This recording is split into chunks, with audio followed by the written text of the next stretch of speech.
আসসালামু আলাইকুম। এই যে সকালবেলা উঠে আলু সিদ্ধ দিছি রাইস কুকারে। আর যেহেতু এই ছোটো ছোটো আলুটি খুব বিরক্ত লাগে চলতে, আমার আজকে 12টা বাজবো। আর এই আলু যেহেতু দেশি আলু, এটা উত্তরবঙ্গে হয়। আর এই আলু দিয়ে ডিম ঘাটি করে খাইলে বেড়ে অনেক সুস্বাদু লাগে, তাই আজকে এই আলু দিয়ে ডিম ঘাটি করবো। এই যে আমার ঘরের পরিবেশ কি কি অবস্থা হইয়া রয়েছে, এখনও মশারি উঠাই না। আল্লাহ, ঘর দুয়ারের কি অবস্থা! আর যে কাজের কোনো শেষই নাই। তারপরের বাহিরের পরিবেশ কি অবস্থা হইয়া রয়েছে সম্পূর্ণ।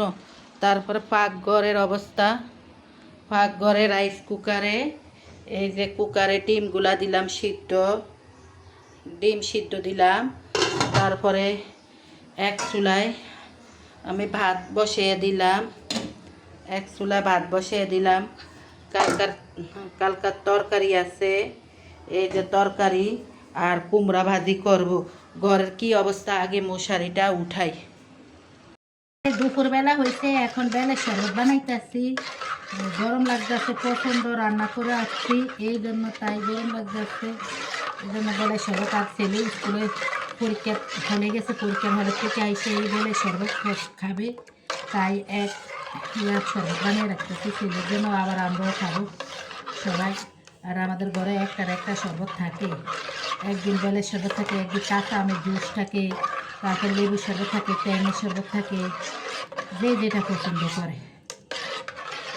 আপনাদের সাথে এখন শেয়ার করি আমাদের দুপুরের কি খাবার রান্না করা হয়েছে। এই যে রাইস কুকারে ভাত রান্না করা হয়েছে, যেটা প্রায় সবসময় বলি, আমরা রাইস কুকারেই ভাত রান্না করি। তারপরে এখানে ডিমের তরকারি রান্না করা হয়েছে আলু ঘাটি দিয়ে। সকালে দেখানো হয়েছে আলুগুলোকে আম্মু সিদ্ধ করে ভালো করে খোসা ছাড়িয়ে নিয়েছিল, এই যে সেই আলু দিয়ে ডিম রান্না করা হয়েছে। সাথে এখানে আছে কুমড়ো ভাজি।